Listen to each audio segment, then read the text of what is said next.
Okay, good evening, everybody. Thank you for attending tonight.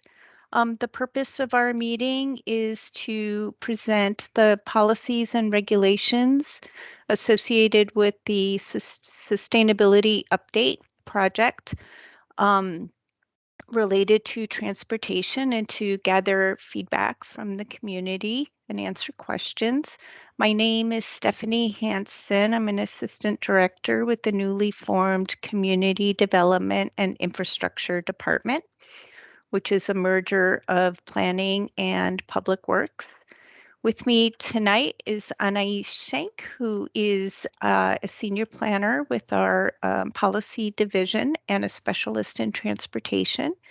She's going to help me present tonight's information.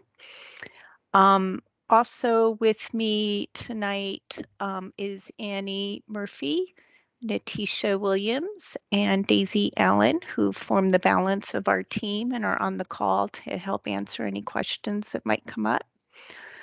There's no live Spanish translation tonight, but slides will be available on the project website.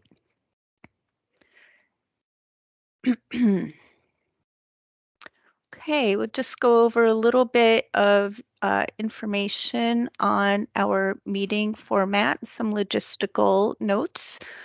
Tonight's meeting is being recorded, and the recording will be available, as I mentioned, on the project website. We'll have a 35 to 40-minute presentation followed by questions and answers for the remainder of the meeting time. If you have access to a computer with a microphone, you can watch, listen, and provide comments through your computer using the Teams meeting link. If you do not have access to a computer with a microphone and wish to ask a question or make comments, you must call in by dialing 916-318-9542. When prompted, enter the conference ID number shown on the screen, 850-652-502#. If you are participating by phone, you must also mute the sound on your computer. All participants are currently muted and the meeting chat is disabled during the presentation. Please remain muted and hold your questions until the end of the presentation. If you have a comment about something specific that we have covered in the slides, we can pull the slides back up to guide our discussion. At the end of the presentation, we'll explain how to ask questions and make comments.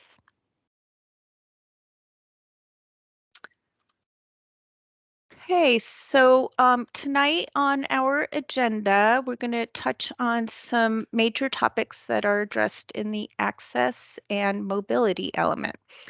But we'll probably won't get to cover all of the topics within it.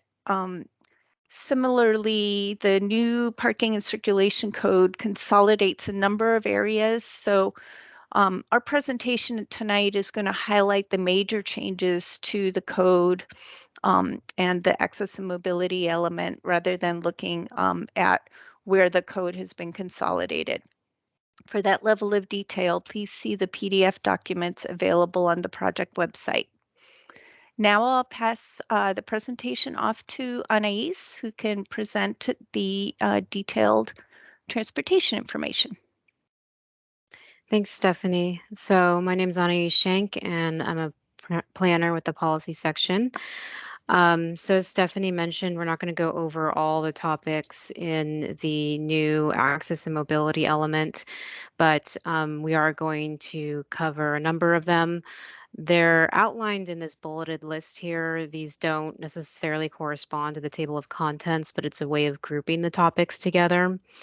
So the access and mobility element, formerly known as the circulation element, covers transportation system management, multimodal planning, coastal access, placemaking, environmental justice, that's a typo there, economic vitality, and innovation.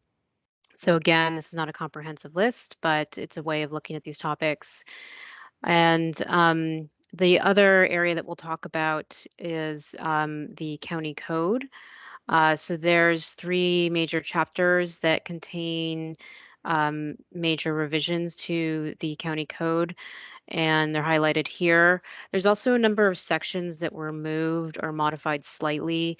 Those sections are shown as underline and strike through within the PDFs online, and there's little boxes containing descriptions of how those sections were modified in those PDFs. So if you're really interested in that level of detail, you can find that on the website. And then finally, the design guidelines, which were discussed in more detail last week's meeting. We're also look at transportation in how people move from one building to another. The design guidelines really do impact how the vibrancy of a street is related to the form of a building. So the basis of the transportation system is now created by what we call layered network. A layered network is a balanced transportation system based on the understanding that it's difficult for a single roadway to meet the demands and expectations of all modes simultaneously. This is a particularly helpful approach in a place like the county where our roadway network is highly constrained by topography and historical development patterns. A layered network transportation, a layered network approach envisions streets as systems based on user types. So in this approach, certain user types are prioritized on specific streets. When compiled together, the roadway network is then comprised of multiple networks of street types, such that different users are traveling using different networks. What this does is it allows for each user type to have a higher quality experience than an approach that compromises space by trying to accommodate all users within a limited roadway. This approach does require coordinating development intensity with the transportation infrastructure, such that streets with transportation modes that support longer distance travel host key destinations on those roadways. And then those roadways are connected by an interlocking web of roads that support active transportation. The idea of a 15-minute neighborhood, which was discussed at last week's meeting and is supported by this approach, is connected to the what I'll talk about in a minute, the multimodal corridors and active connectors. However, it also requires providing for new roadways in some places so that the distance between the distance between key destinations is reduced so that people have better access between commercial and residential areas. I just mentioned a couple terms, multimodal corridor and active connector. These are related to the types of roadways that are envisioned in the layered network approach. There's actually 6 typologies. We're only showing 4 here. The 4 major ones that would be in urban and within the urban areas in the USL, the urban services area. And so I'll go over these briefly. The table 3.1 in the access and mobility element has all the details of each typology. The multimodal corridors, which is at the top section. Oh, and just so you know, these cross sections are actually come from the design guidelines. So if you're interested in looking more into these cross sections, you can find them in the design guidelines. The multimodal corridors correspond to the county's principal and minor arterials. And the purpose behind them is to provide for a continuous route for vehicles, transit users, pedestrians, and cyclists. These roadways have more of a complete streets approach as much as possible, while also taking into consideration that vehicle and transit operations are critical to the long distance travel of the community. It would include features like buffered, dedicated bicycle facilities, bus shelters and amenities, wide sidewalks to and from bus stops, and frequent and reliable bus service. Active connectors prioritize pedestrian and bicycle travel by providing high quality facilities for bicyclists and pedestrians. They are used to access the multimodal connectors. So again, this is going back to that idea of a 15-minute neighborhood where you have multimodal connectors or multimodal corridors that are then connected to by these active connectors with major key destinations on multimodal corridors and active connectors. Active connectors provide pedestrian and bicycle travel and have major land uses such as primarily residential, neighborhood commercial, office, mixed use, schools, and parks. Main streets are really oriented towards pedestrians. They're more walkable facilities. So these streets are to facilitate gathering and placemaking. Land uses on these streets tend to be mixed use, commercial retail, and are nearby residential communities. The local residential street types are shared streets and generally have low speeds. Pedestrians would have separate facilities, but cars and bikes may share the same lane. And land uses on these streets are primarily residential and within the urban and rural services boundaries. So the ones not shown on this slide are rural connectors and mountain agricultural roadway types. The rural connectors provide long distance automobile and bicycle connectivity access between lower density rural neighborhoods and agricultural areas. They are mostly auto oriented with bicycle facilities for agricultural workers and long distance cyclists. The purpose of mountain agricultural roadways is to provide access to remote areas.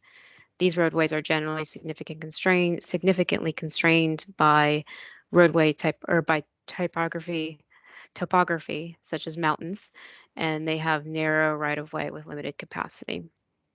And those ones are shared amongst all users. So again, those are rural connectors and mountain agricultural roadways, with mountain agricultural roadways being more constrained due to topography. So now that I've gone over the layered network approach, I want to talk a little bit about how this integrates into the system as a whole and what we mean when we say transportation system management. It's a pretty broad term that encompasses a lot of concepts. But to do that first, I want to spend a little bit of time talking about one of the primary metrics that's been used to measure transportation system performance. So, for many years, local cities and counties have used what's called level of service, or LOS, as a metric for vehicle or for the roadway performance. Level of service measures vehicle delay or congestion with grades A through F, and there's a little graphic showing on the right side there those grades and the various amounts of vehicle congestion that would correspond to them. LOS has been used for so long that it's worked its way into most of our planning documents as the preferred performance metric. While it does address greenhouse gas emissions from an idling standpoint and air quality standpoint, it does not address greenhouse gas emissions from the standpoint of how far people drive and how much people are driving, so the number of trips. Additionally, the way LOS was historically improved was by adding capacity. And there's been many studies showing that adding capacity to the roadway system does improve congestion. It also improves demand. So the more capacity you add, while conditions improve, people see that conditions improve and then they want to drive in those improved conditions. This is commonly referred to as induced demand. So the cycle of improving LOS and adding capacity was actually leading to increases in driving. And transportation has long been one of the largest contributors to greenhouse gas emissions. So for this reason, in 2013, Governor Jerry Brown signed SB 743 or Senate Bill 743 into law, which changes the way transportation impact analysis is conducted as part of the California Environmental Quality Act, or CEQA. This law changes the use of auto delay, or LOS, in CEQA. It eliminates that as well as other measures of vehicle capacity or traffic congestion for the purposes of CEQA analysis. After the law passed, the Office of Planning and Research, which is the state office that issues guidance for local planning agencies, clarified that vehicle miles traveled should be the new metric used. The trickle-down effect has meant that many cities and counties are now looking more seriously at the amount that people drive rather than LOS, so the amount of congestion. And the primary measure, again, for this is vehicle miles traveled, or VMT. VMT is described as miles generated by vehicles. A simple way of understanding it is 1 mile traveled by one vehicle is 1 VMT. So given the new focus on VMT and a desire to reduce greenhouse gas emissions, VMT is addressed in the access and mobility element by providing multimodal alternatives, as well as improving access to land uses. And here we're going to tie this all back, hopefully, to the layered network approach and multimodal planning.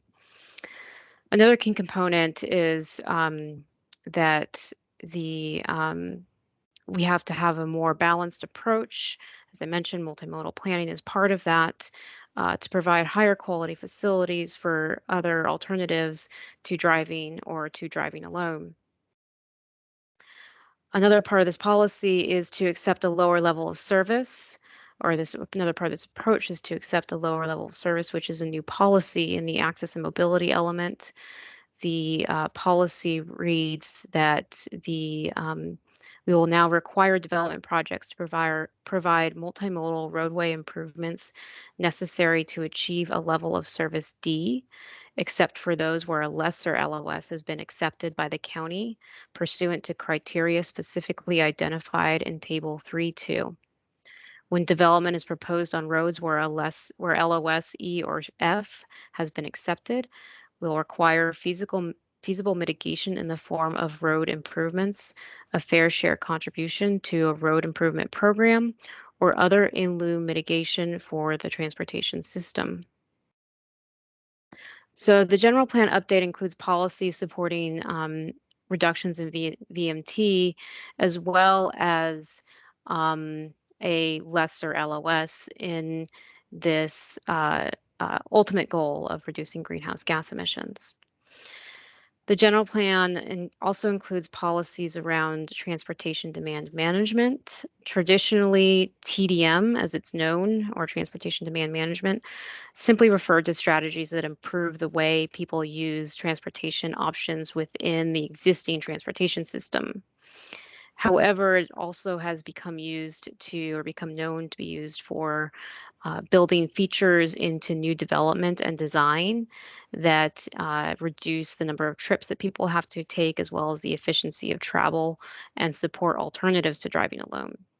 So TDM combined with high quality transit and active transportation facilities can reduce vehicle trips. The access and mobility element includes new policies to support the development of high quality transit and work with transit agencies and other regional agencies that implement such facilities to support the infrastructure needed. Additionally, the proposed code includes a new requirement for transportation demand management programs for employers with more than 50 employees or residential developments with 25 or more units. The employer program requires participation in RTC's transportation demand management services, as well as informational services. And again, there's more information on that in the PDFs online in the details of the code.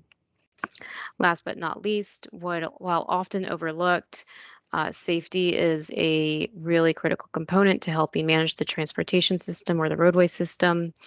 It's paramount to people wanting to use bicycle and pedestrian facilities. So we have a series of policies and a policy goal related to making the roadway system safe for all users and therefore a more equitable system with the idea of reducing VMT. Now, all of these policies that I just discussed are related to reducing VMT and managing the transportation system. Parking often isn't thought of this way, but actually can be thought of this way. So the first four policies, or the first four areas that you see on this slide, are actually being implemented to one degree or another in the proposed code. The last bullet point is a long-term goal that is in the general plan that includes a host of strategies and programs. So that one is one that can really be a big lever for reducing VMT, but we don't necessarily have it proposed as part of the code. And it's perhaps one of the most important hardest and most important things to get right. So I'll just start from the top of this list and kind of go down trying to explain them for you. The right sizing parking for land uses, what that means is looking at your parking ratios and really right sizing them for the type of land use. The industry standard for a long time has been parking ratios from the Institute of Transportation Engineers, known as ITE. The standards that ITE uses are based on limited numbers of studies and often not locally relevant examples. The best resource for knowing how people are parking is to do a local study. Yet for a long time, people have relied on ITE rates instead. So we have a policy in the general plan to do more local studies. That said, local studies will only tell you what current behavior is. If you want to encourage people to drive less and therefore reduce congestion, then you need to look at the harder to deal with levers, which includes actually managing parking demand. There are also policies in the code. Some of these were actually in the existing code and are not new, to provide for shared parking. A new policy in the general plan is to increase access to publicly owned parking lots. And then, as I mentioned, conduct parking studies would be a major policy goal for us. So, what is parking management? This is a term that's often thrown around and can mean a lot of different things to different people. Its simplest level, it means a variety of strategies that are used to encourage the more efficient use of existing parking facilities, strategies that are used to improve the quality of service provided to parking facility users, and strategies that are used to improve parking facility design. So it can be used to address a wide range of transportation problems, including reducing driving. It includes things like paid parking programs, permit parking programs, monitoring parking and enforcing parking, as well as what I mentioned before, shared parking. And shared parking, for those of you who need a definition of that, is a strategy in which two or more land uses share the same parking lot or structure. It's often used when the peak demand for use occurs at different times of day or when the uses share patrons. For example, a main street corridor that has multiple retail, restaurant, or other attractions where the patrons are visiting all those attractions or many of them.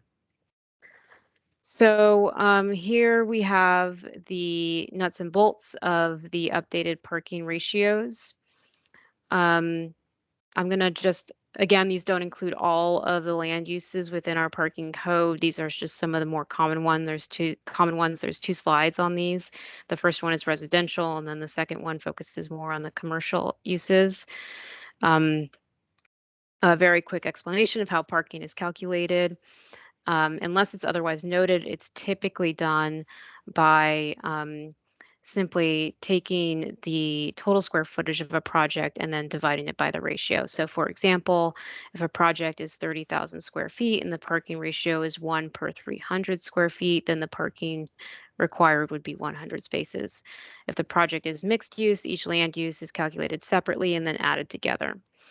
Of course, like I said, the exception is residential, which is here in front of you, and it's based on bedrooms, with multifamily being based on less than 750 gross square feet or more than.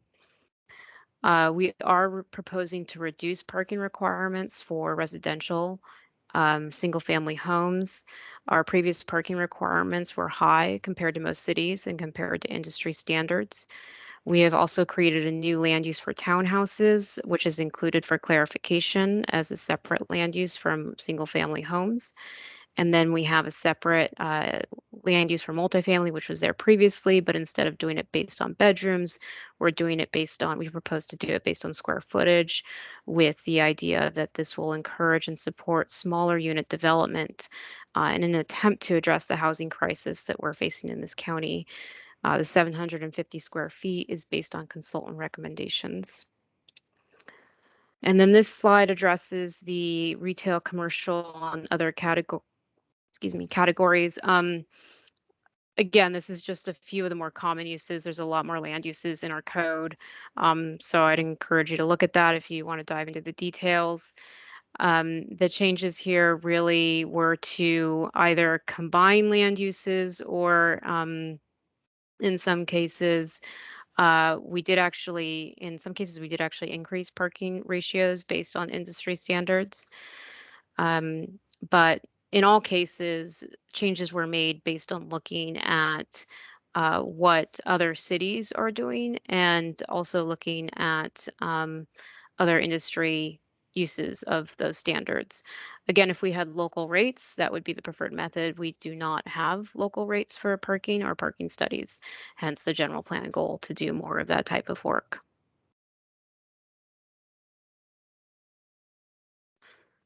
So, with those parking rates, we do have a number of reductions available to parking.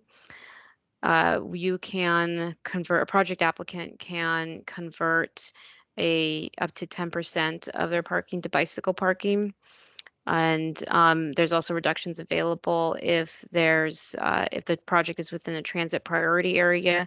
That's a very specific definition that's within the Public Resources Code. If shared parking is provided, that's a reduction.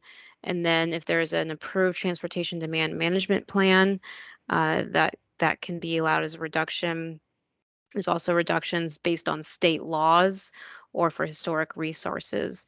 And then finally, there is actually a parking maximum. This was in our existing code. It's not actually a new proposal. It was there already. It's just not one that's commonly used. I don't think a lot of people knew about it.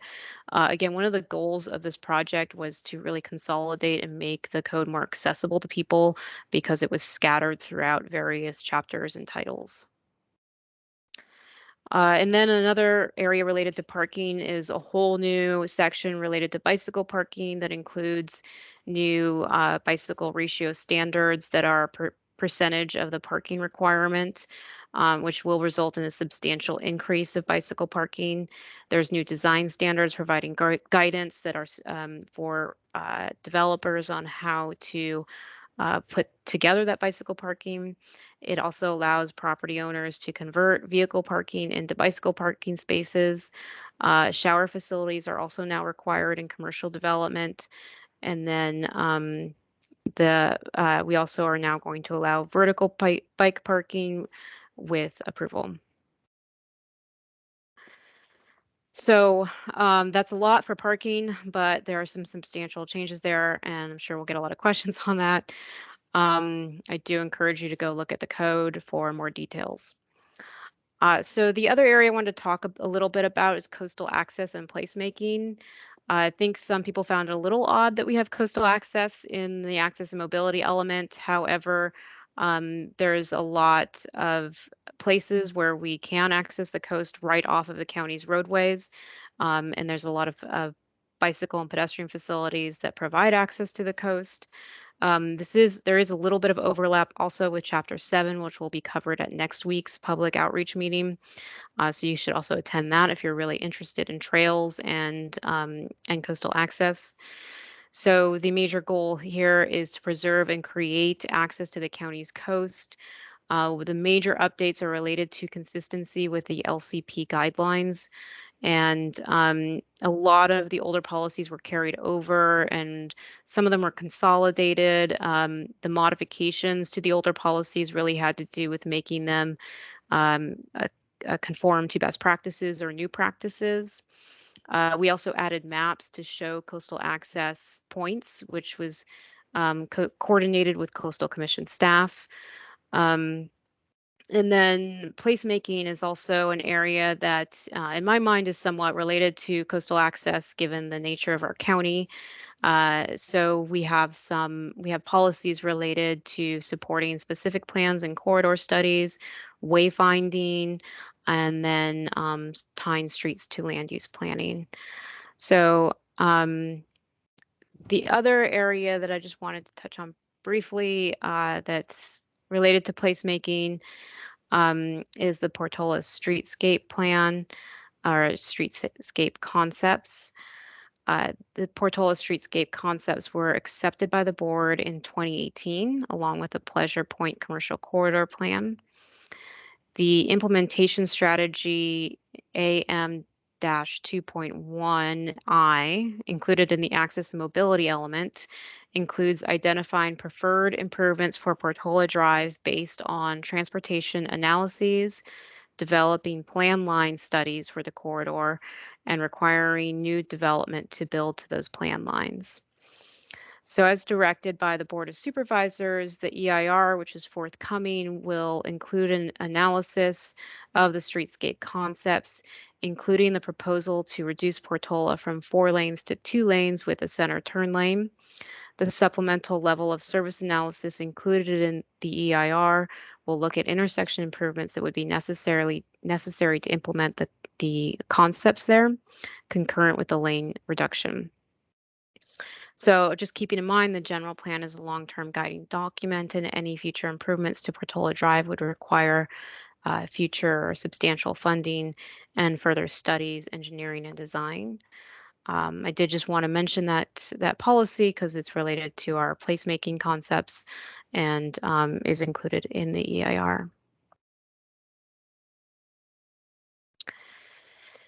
So we also have policies related to environmental justice, which is a new new topic area that must be incorporated into general plans in California. Environmental justice means equitable protection from the environmental and health hazards for everyone.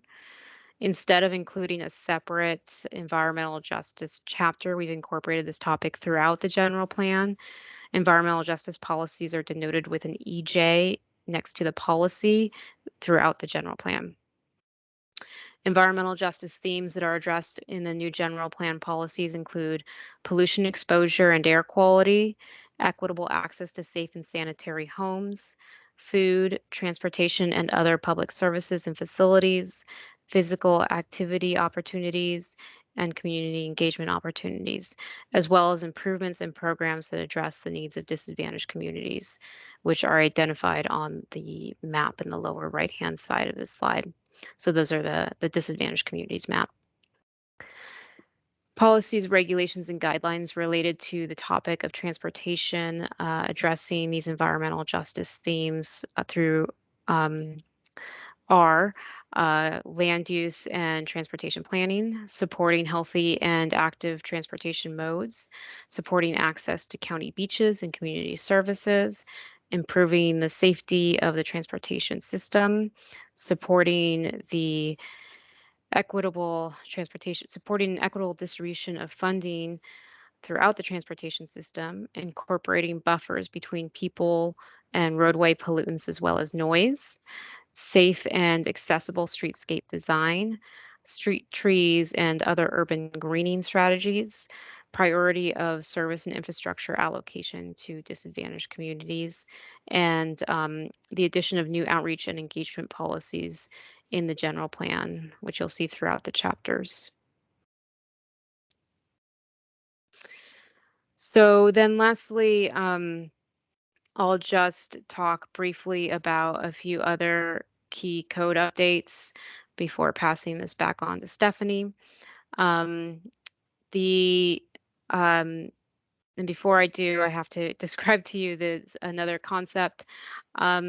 So we've talked about the design guidelines.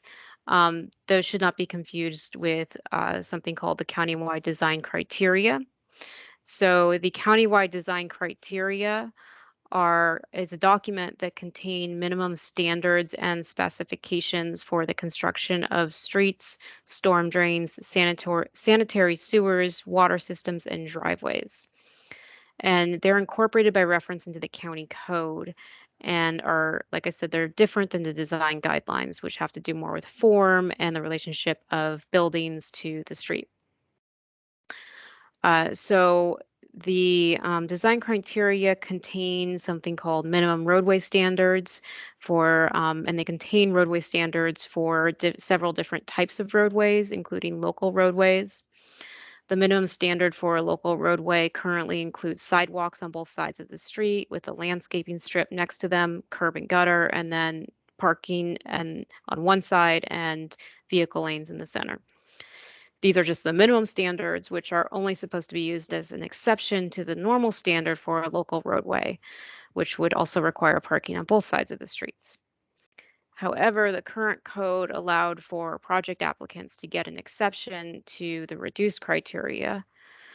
This was allowed if it was determined that there was not enough roadway to construct the improvements. Another exception in the current code allows project applicants to pay in lieu fees instead of building roadway improvements if the surrounding properties do not have the same roadway improvements. The proposed code amendments eliminates both these exceptions and instead requires project applicants to build to the roadway standards as specified in the design criteria. However, we simultaneously recognize that the county's right-of-way is very constrained in many areas. So, in order to get the critical infrastructure needed to support a vibrant and functional transportation system, we've added a policy to update the county design criteria to be consistent with the layered network approach and support multimodal activities and facilities. We have also clarified that easements and dedications may be required to meet the design criteria standards. Additionally, the county may approve plan line studies, particularly for highly constrained areas, which allow for an alternative to the design criteria, so long as the plan line study is consistent with the active transportation plan and other corridor area plans. And then developers or project applicants would build to the plan line study. Lastly, for small residential development projects of 4 units or less, or for the development of projects on non-county maintained roadways, there are some exceptions that still provide some exceptions that allowed for a more narrow roadway while still providing for bicycle and pedestrian facilities. So I just wanted to mention that because it came up in last week's meeting as a question. And so I just wanted to go into a little bit more detail as to how and why we were eliminating these exceptions to roadway standards. A couple of other key code changes is the elimination or the addition of drive-through facilities to the code. So previously, drive-through facilities were not included at all as there were no standards for them. Drive-through facilities are allowed for commercial businesses such as pharmacies, banks, or car washes, but not for fast food restaurants. The code provides basic standards for these facilities, design standards, that is. There's also a new section on site distance, which codifies practices that were already in place through the design criteria. And then it also includes surface lot design standards, which were updated to be in alignment with current state standards and current industry practices. So now I'll pass it back on to Stephanie to go over a few more details before we start taking questions. Thanks, Anais. So we wanted to take a moment to go over the timeline for the project. The draft general plan amendments and the county code amendments, the design guidelines that Anais mentioned, and potential zoning map amendments were made available on our project website at the end of February and are currently available for public review. So you can review and comment on those documents using the public portal that's available on the website, and that'll be open until the documents are adopted and certified. This evening's meeting is one of a series of community meetings that are scheduled through April 20th. The draft environmental impact report is scheduled to be released next week and will be open for public comment for at least 45 days. Transportation is covered in detail in the EIR. As discussed earlier in this presentation, the EIR will focus on vehicle miles traveled, which is the metric for impacts under CEQA based on the SB 743 requirements. Level of service information is provided as supplemental information, but is not considered a CEQA impact. The Planning Commission, as well as other county commissions with an interest in the project, will hold study sessions in the spring and the summer. After these study sessions, a final EIR will be released, which will address the public comments received on the draft EIR. And at the same time, updated versions of the project documents may also be released.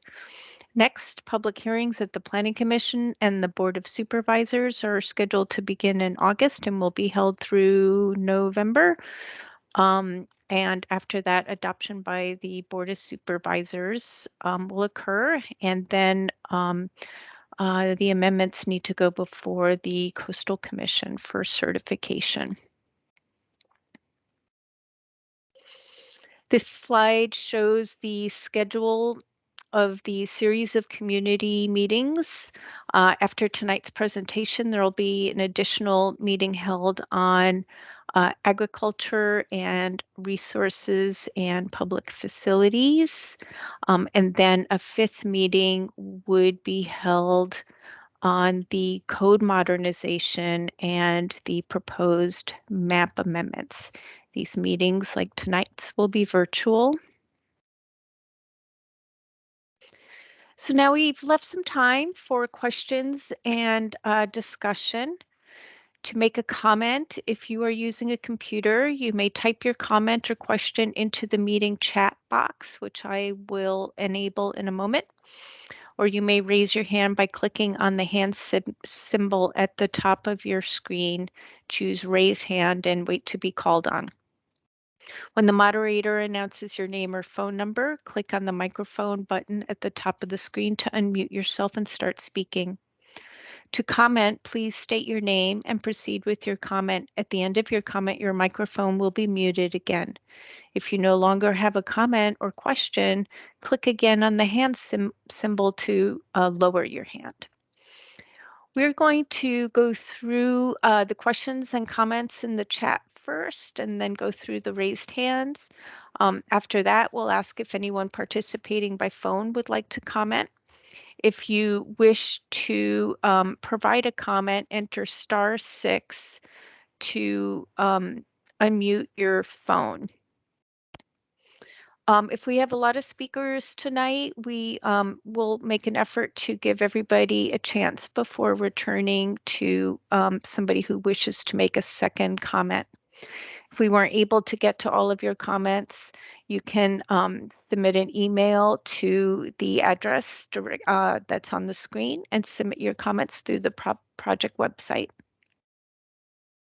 While we talk, we will list some links to various resources that are available to you. On the project website, you can learn more about the project, review the draft documents, take a project survey, and submit comments on the draft documents. We highly encourage people to take the project survey because this is an important tool that the Planning Commission and the Board of Supervisors will see as they are making decisions on this project. Once the draft EIR is released, you'll also be able to submit comments on the EIR. If you do not have access to a computer, hard copies of project documents will be or are available at the county building at 701 Ocean Street on the 4th floor and at the Capitola Library.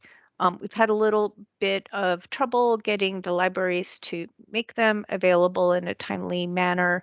We are working with them. We've also delivered copies to the Santa Cruz Downtown Library to help facilitate review.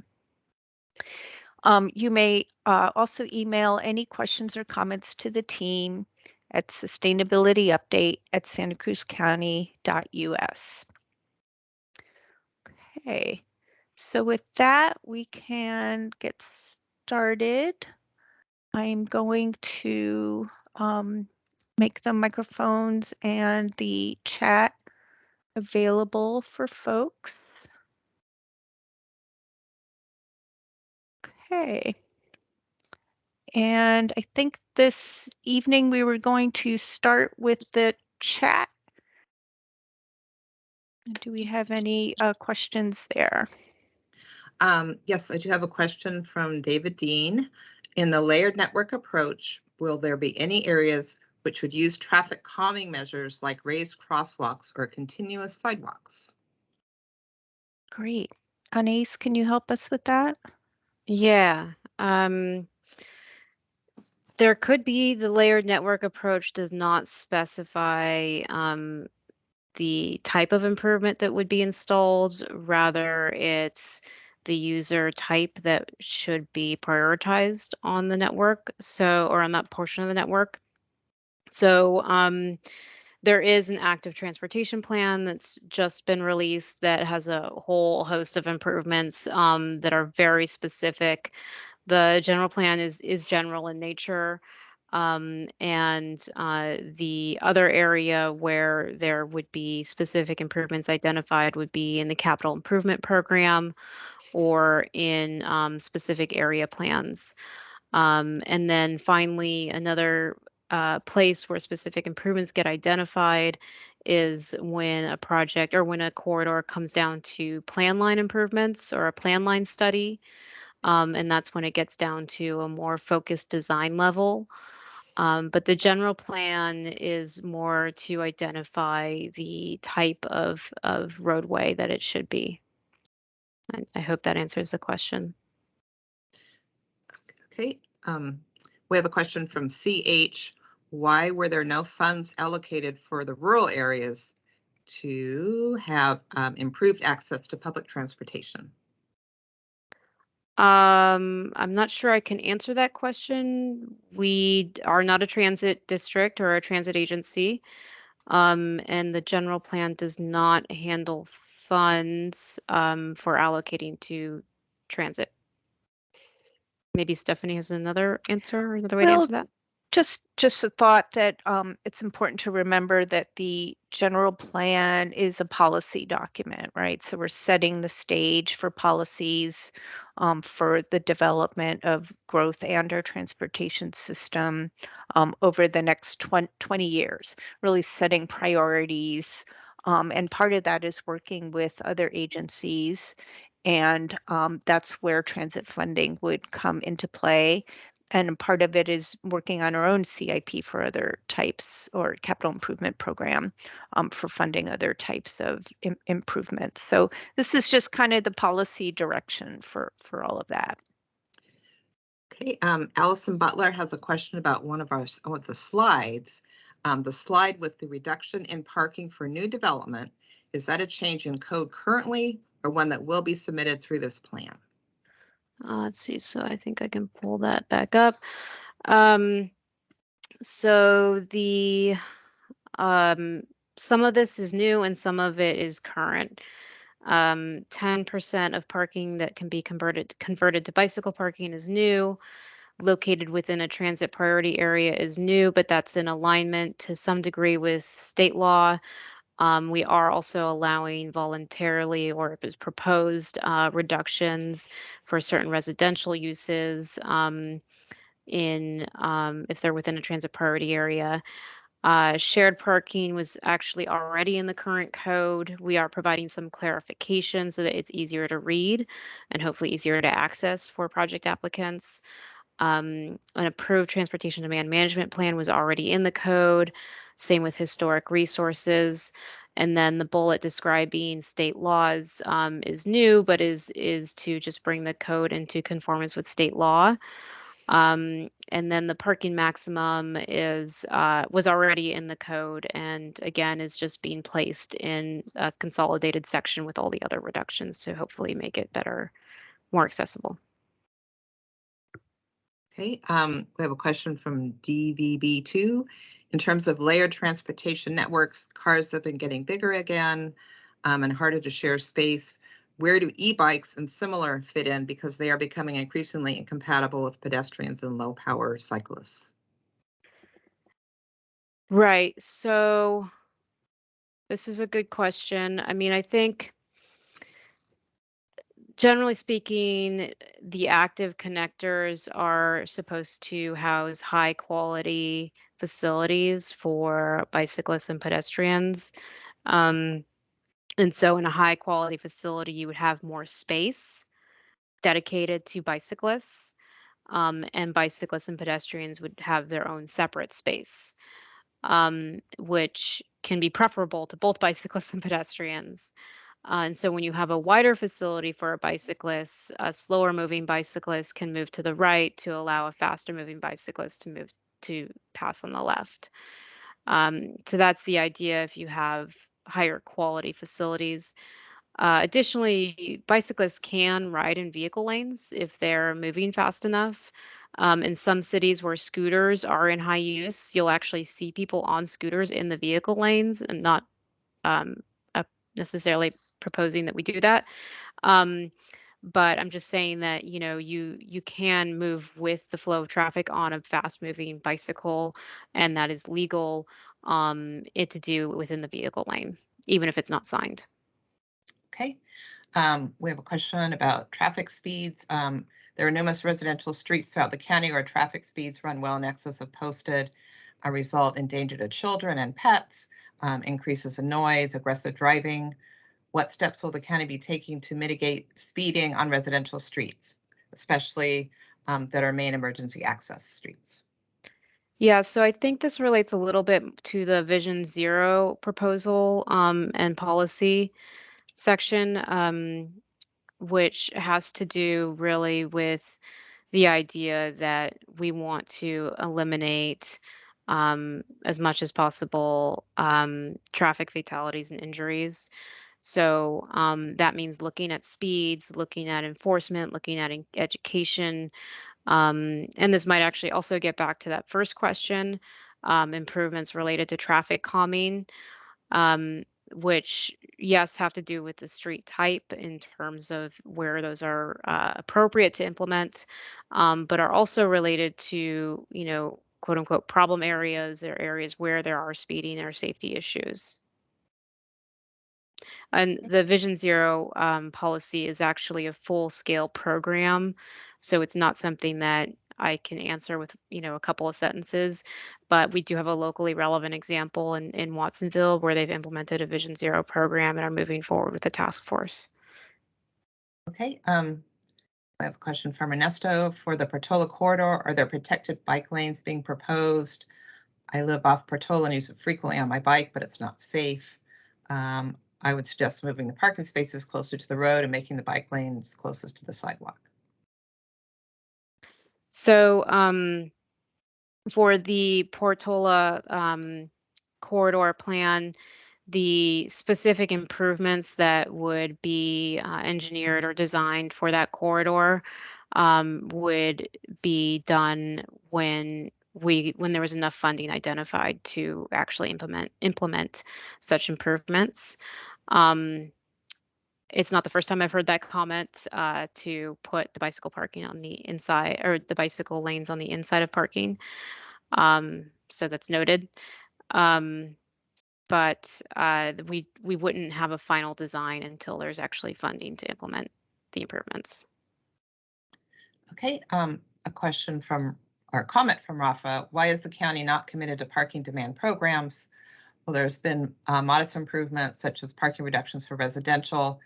Continuing to utilize LOS grades and eliminating alternatives for roadways seems like a recipe for induced demand, rather than planning on reducing demand for parking and driving.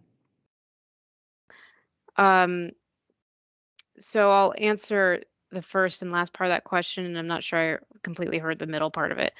Um, the there's a lot of things the county is doing to not induce demand, including a full-scale transportation demand management program that's entirely new.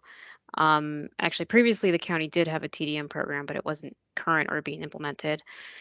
Um, we are also, like I said, looking at a Vision Zero program, which is very critical to reducing VMT.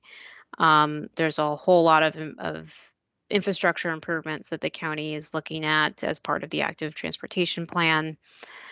So parking is not the only lever. While it is a critical one, it's not the only one. And there are a number of policies related to parking that the county has included as policies. There are policies related to considering and looking further into parking districts, managing parking demands such that there's 80% occupancy, looking into other parking demand management programs. So it's not that we aren't going to do it. Like I said, they're long-term strategies. They require a number of quantitative studies. So it wouldn't, it's if you just implemented parking reductions overnight, you could potentially impact a lot of businesses. You could potentially create a lot of problems on the roadway network. So you want to do it in an informed way, and you want to do it simultaneous to providing alternatives to transportation mobility so that people have an alternative option and you don't just pull away parking. We want to do it while there's also new transit options. We want to do it while we also have high quality bicycle and pedestrian facilities. Hey, Annie, we've got Yes. somebody who's had a hand raised for quite a while. Why don't Okay. we give them an opportunity to weigh in, and then we can turn back to the chat. Sounds good. Great. Ron Burke, if you want to unmute yourself, you can ask your question or provide your comment right now. Sure, you bet. Can you hear me okay? Mm-hmm. Yep. Great, thank you. Thanks for doing this. Much appreciated. Two questions for you. One, if I look at the documents, can I find what the proposed changes would be to the county roadway network? That's my first question. Yeah, so the map shown, and let me pull up this slide here for you. There's a figure that shows in more detail change new roadways. And there's also Appendix J, which has a list of all of the roadway improvements. Some of the roadway improvements can't really be shown on a map because they're intersection level. And again, we don't have, the active transportation plan is incorporated Sure. by reference. So that has a lot of the more detailed bicycle and pedestrian facilities. I wasn't thinking so much about new roadways as existing roadways where the classification might be changing up or down. Most likely, yeah. So that would be the same figure. Okay, great. Yeah, and the color coding, the blue is multimodal corridors, the orange is active connectors, and then the pink is main streets. Okay. And my second question for you, this is the big one I have to ask. I'm a former planning commissioner in the city of Capitola, and I've understood very well the tie between land use and circulation, and they're often separate. With SB 9 and SB 35 in the state having been passed, and the anticipated large increase in arena sites, or basically population in our county, with that occurring and many more road trips are going to be incurred, what forms of other modes of transit might be considered that are also commensurately higher density to match the higher density development we're going to be seeing coming up here forthwith pretty soon here? You're asking about transit. Other modes of transit that are higher density, in particular ones that maybe would not be constrained during commute hours by motor vehicle roadways, which are obviously stalled, to say the least. So I will answer the question to the best of my knowledge, again, understanding that we are not a transit district and we don't really implement transit service. And then I'll also talk about other modes of transport that can move people, a lot of people. So there's the Bus on Shoulder project, which is being implemented by the Regional Transportation Commission, and that would utilize the shoulder of the highway. The county general plan also includes support for the for any BRT or bus rapid transit on SoCal or other corridors such as they may be. And typically with a BRT, while we wouldn't have the roadway right of way to have a separate facility, you would have things like queue jumping or prioritized pullouts and facilities that make it easier and quicker to load and unload passengers. We also have several policies related to supporting and working in coordination with the RTC regarding whatever transit service they do or do not intend on putting on the rail corridor. So there's several policies related to coordinating with the transit agencies and districts or regional agencies that actually implement transit. And then for moving lots of people, a caller or somebody earlier mentioned e-bikes.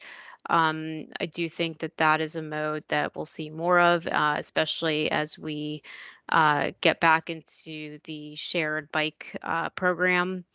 And so, if we have more high quality bicycle facilities, that's one way of moving lots of people in a rather quick and efficient way, especially in an area where we have such mild weather and such a beautiful view for most of our bicycle facilities. So those are two ways we envision that are alternatives to driving, in addition to, of course, the coordinated land use and transportation system. We're also looking at a lot of infill development policies as part of this. The presentation last week does cover more of the land use side of things. There's not significant zoning changes proposed as part of this project. And then next year or thereabouts, we would do an update to the housing element. Okay, thanks for answering my question. Thank you. We can turn back to the chat now. Okay, a question from Stacy.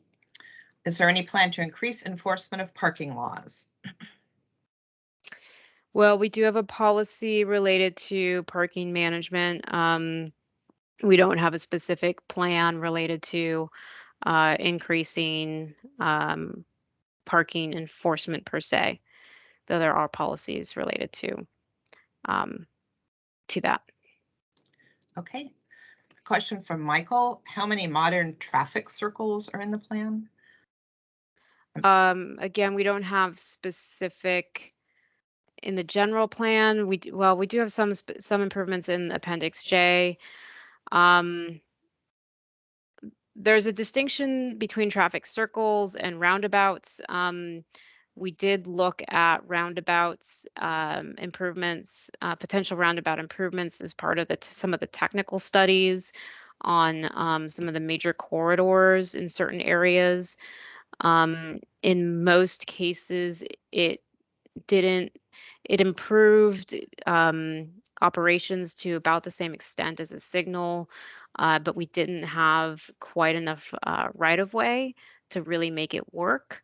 So again, running into the situation where we have a really constrained roadway in this county, we also have a lot of offset roadways where they come in at an angle.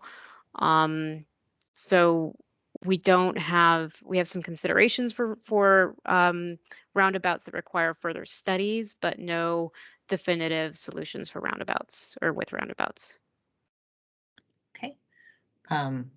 I'm going to make sure we get to people who haven't asked a question yet, and then if we have time, we'll go back to second questions and comments from folks. A comment from Amelia Conlin.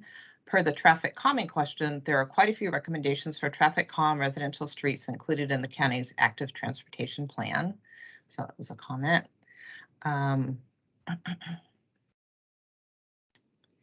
A question from Michael Pisano. Can the sustainability policy encourage bus stops at large businesses of 250 or more employees to encourage mass transit use without lessening other stops? We've encouraged transportation demand management, which supports transit facilities, as one of the TDM measures that provides a more robust reduction for vehicle miles traveled. TDM is also used when a development is subject to CEQA. I mentioned that CEQA uses VMT as the metric for transportation impacts.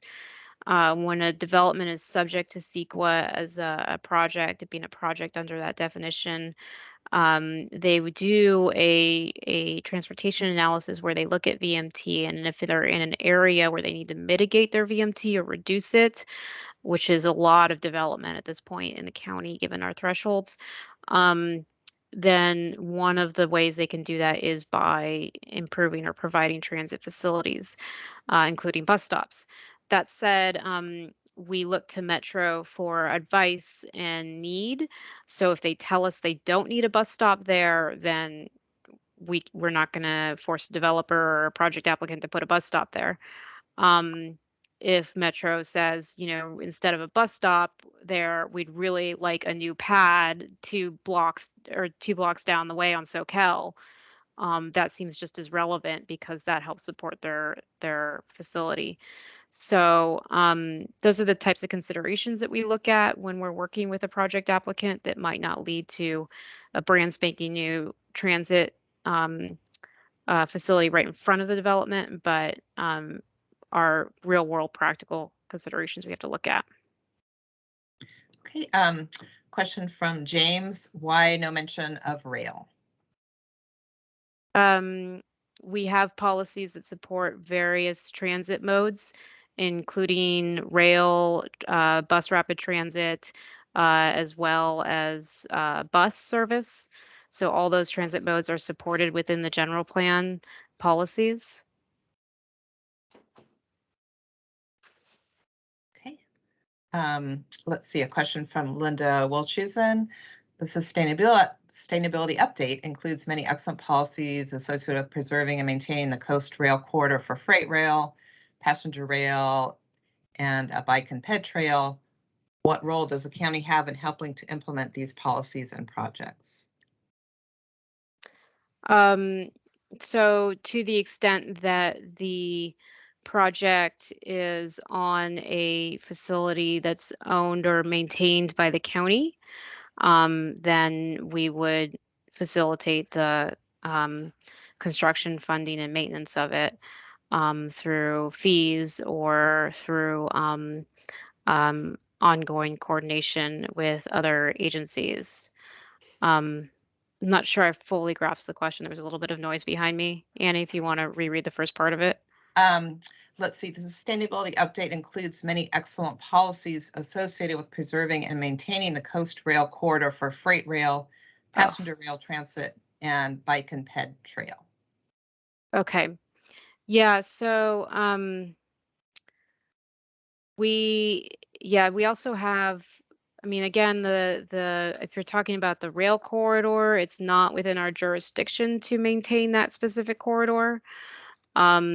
But we do have a number of policies related to providing access to that corridor, regardless of what happens to the corridor, whether it's rail or just trail.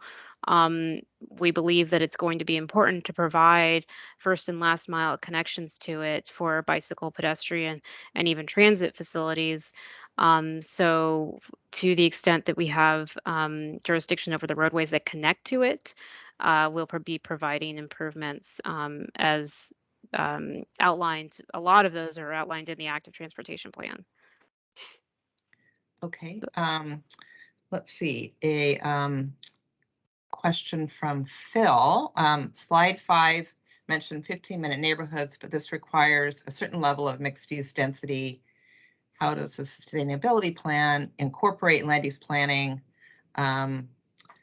such as supporting increased density to achieve 15-minute neighborhoods beyond parking requirements? I might let Daisy answer that one since it has a little bit more to do with land use planning and the new designations we have as well as intensities. Sure. Hi, everybody. I'd be happy to answer that. So I would encourage you to watch the recording of last week's meeting where we did talk to some extent about 15-minute neighborhoods. The general plan chapter 2, built environment, includes a number of policies related to infill development. We are increasing the maximum density allowed in several of our existing residential districts. We are adding mixed use development standards, including higher density standards, and we are creating a new residential flex general plan designation and zone district, which will allow a base density of 22 to 45 dwelling units per acre. And we are proposing to rezone several sites into that district as part of the sustainability update, and then there will be an opportunity for additional sites to be rezoned into that zone district in the future. So those are a few things that we're doing. We're also encouraging more kind of neighborhood commercial development within some existing neighborhoods to foster the 15-minute neighborhood concept. I don't know if Annie or Stephanie want to add anything to that, but. Yeah, I think that covers it. I think so too. Thank you, Daisy. All right. We have some comments from Bill Sears about the Pleasure Point Community Plan, that it calls out safety issues with the intersection at 26 and Portola, and makes recommendations for potential improvements. But he understands from Jack Sariakov that the county has no plans for significant work or improvements to 26th Avenue in the next 5 years, and is asking, so what is being done to address 26, the intersection there at 26?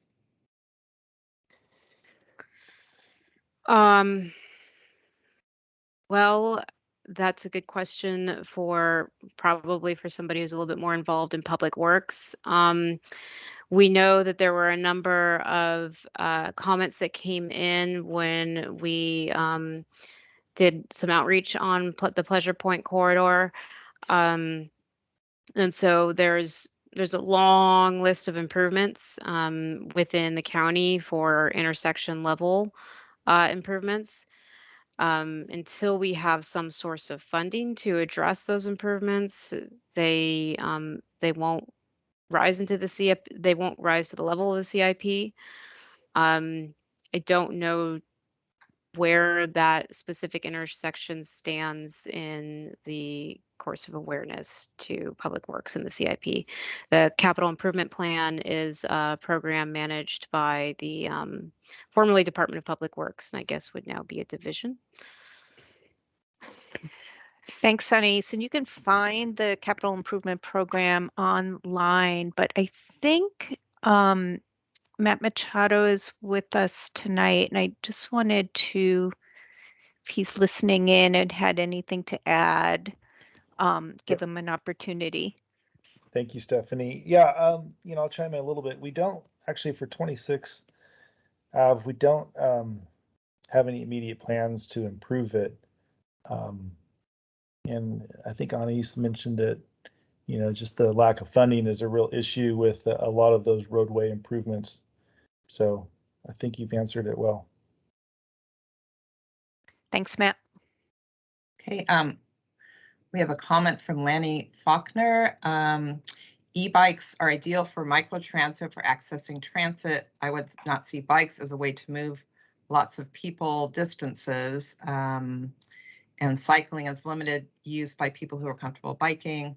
I see rail and buses as the best way to move a high number of people distances. So hopefully we maximize access to both, and increase buses as well as implementing rail. So that was a comment. Annie, we have another caller with their hand raised. Why don't we turn our attention over there for one moment and then we can come back. Great. And the phone number ending in 2915, you have access to your microphone. You can unmute yourself now by pressing *6, I want to say. Great. Hello, can you hear me? Yes. Good evening. This is Becky Steinbrunner. Thank you for this this opportunity for us to understand this better. This is huge and very, very difficult to understand, as I'm sure you are well aware. I would like to know, I have a number of questions, but I'll start at the top, and you can cut me off when we need to go to someone else. What cooperation is the county doing, collaboration maybe, with the cities like Capitola, Santa Cruz, Scotts Valley, and Watsonville? How is the county working with those city agencies to make sure that what the county is going to do is agreeable and would work smoothly with what those cities are planning to do?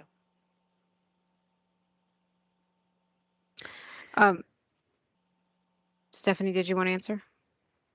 Well, I was just going to say there's, as we've been discussing, the general plan is a policy document, right? And so there are many policies in there about coordinating with other agencies, including the cities. And I would also say in developing some of the potential improvements that are included in the general plan. We did coordinate particularly with City of Capitola because there's, as you know, real issues out kind of in that area where our the city limits are. So, and I would also say that coordination occurs when developments occur as well. So, you know, if there's development that may be close to a city or impacting the city, coordination occurs during that time too. I don't know if Anais, you want to add anything more? Yeah, there's a lot of coordination at the staff level amongst the technical assumptions that we make. So, with regard to long-term planning assumptions, we work very closely together to make sure that when we develop when we develop the county travel demand model, that our assumptions were in alignment with what the other cities were actually doing. We also worked with the university, Cabrillo College. And when SB 743 came into the real world, it was passed in 2013, but we didn't actually have to implement it until 2020. So many cities waited until 2020. The All of the jurisdictions got together and worked very closely to develop the tools and the thresholds that would be required to implement under SB 743. And as part of that process, we talked a lot about development assumptions, our roadway network, how we what transportation demand management measures were realistic for us, what kind of transit facilities we saw as being needed for the future, how our bicycle and pedestrian facilities interlinked. So there is a lot of staff level coordination occurring when we develop these documents and these technical tools. Thank you. Thank you very much. I would hope there would be some maybe study sessions or something with the city councils or planning commissions of those various cities. I was happy to hear the Capitola planning commissioner weigh in on this a little earlier. My next question is how would the county still allow concessions in cases when there are planned unit developments? That has happened if the density is such or the number of affordable units is such, they get concessions. And sometimes those affect street width, turning radius that affects access to fire and emergency vehicles.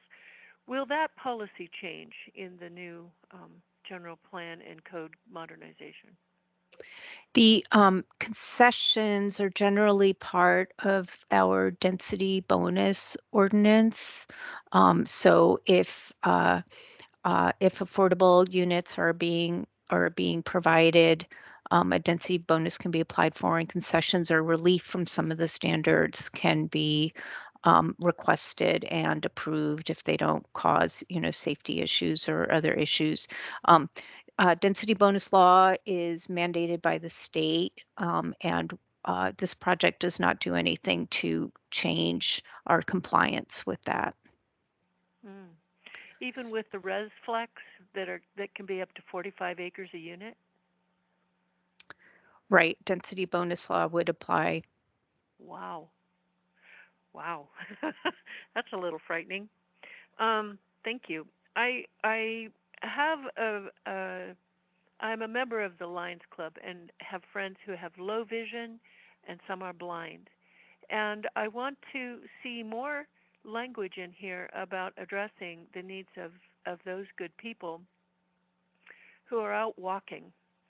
Um, it does mention very briefly that the um, intersections would be ADA compliant. However, the existing problem we have is that not all intersections are the same.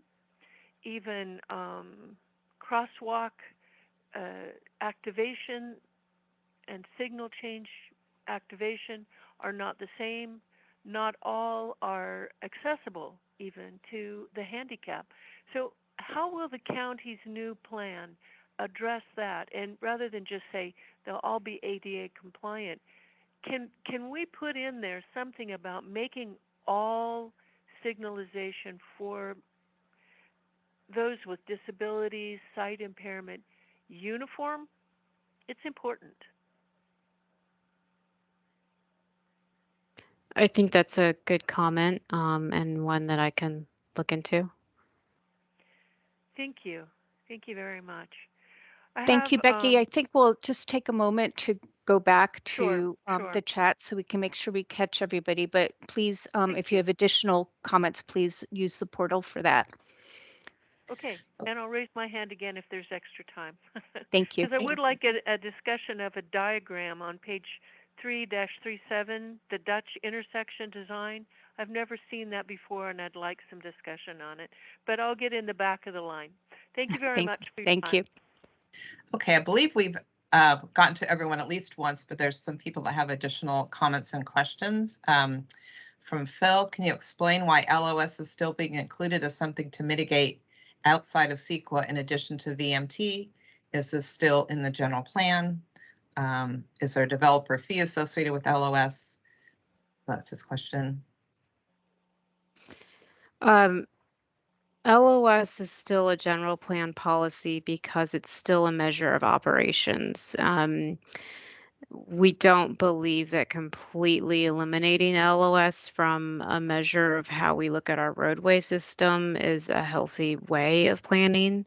We think that we need both tools, that if we only look at how at constraining or trying to constrain how much people drive, then we're going to end up with a roadway system that's very frustrating for people, and that doesn't operate very well. Additionally, LOS can be a reflection of how much a roadway system is getting used and what kinds of traffic signal improvements you might need. So I don't think that we should totally throw it out, and most cities are not. They're keeping it to some degree. Okay. Sorry, there was a second question there, I think. No, I think it was mainly about LOS. A comment that improving LOS generally will lead to decreases in safety accessibility for pedestrians and cyclists. I guess that was a comment.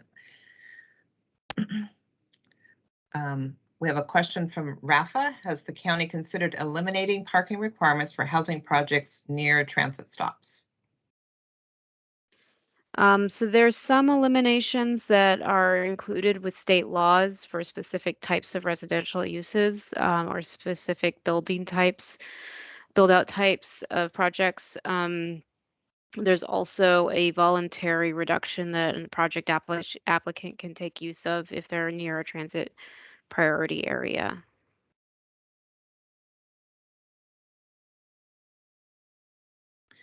We have a comment from Michael. Many traffic light controlled intersections appear to be on a simple time program rather than demand controlled.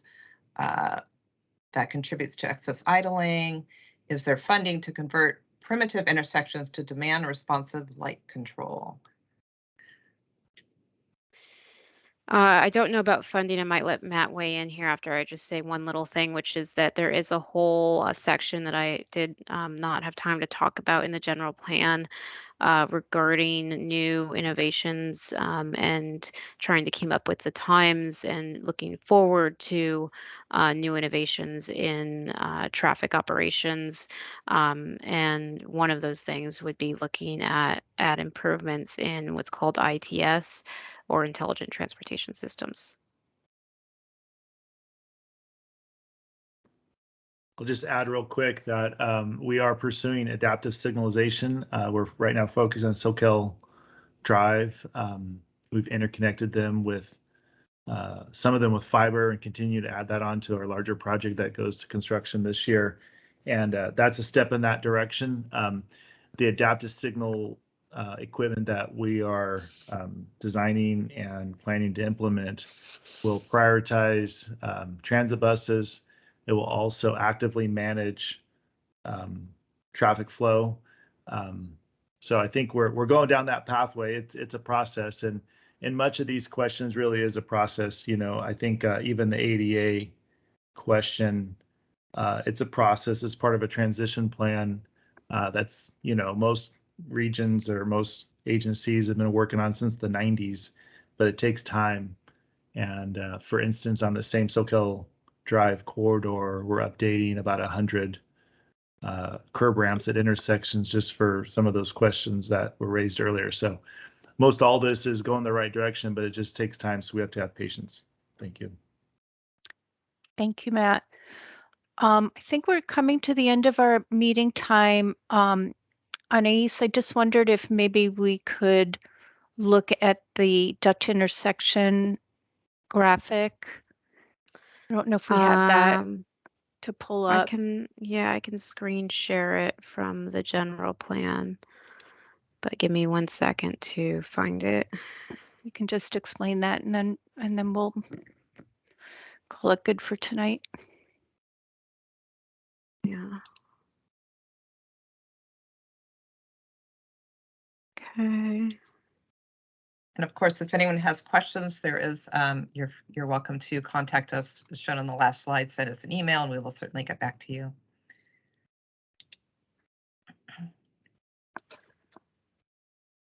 And then we've posted the link to our survey also in the chat. You can find that.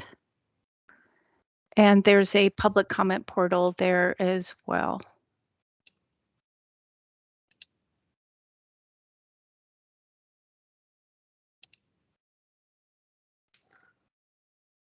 Okay, you're going to get a brief.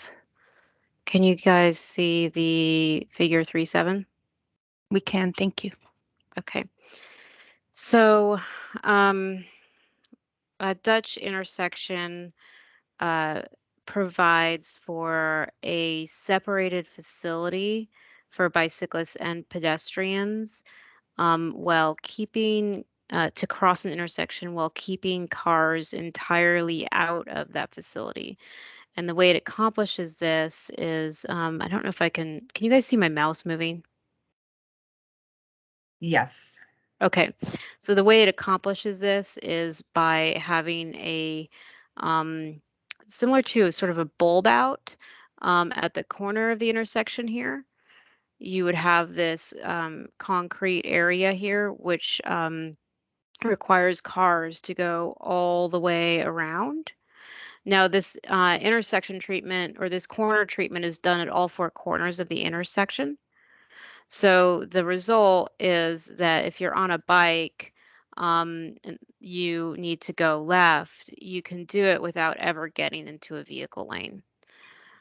So you can do it and you don't have to get into the flow of pedestrian traffic either. And you can do it without being worried that you're going to be clipped by a turning vehicle. So those are really the benefits of this. It also provides a lot more visibility for bicyclists and pedestrians, and provides a very clear path of travel for bicyclists and pedestrians. So you can see here a bicyclist traveling forward. It's pretty straightforward. You just go straight.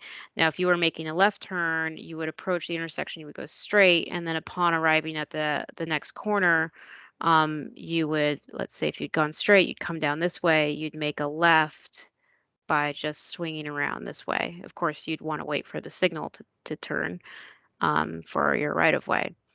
But again, the benefits are protection, visibility, and separation of space between bicyclists and pedestrians. Thanks very much for that, Anais. And thank you everybody for joining us tonight. We realize there's a lot here, a lot of materials. Please continue to explore the project on our website. As we mentioned, and as Natisha put into the chat, there's a survey to provide further comment, and then there's a public comment portal that you can access there as well. So we appreciate your input, and we will hopefully see some of you next week. Thank you, everybody. Have a good night. Thanks, everyone.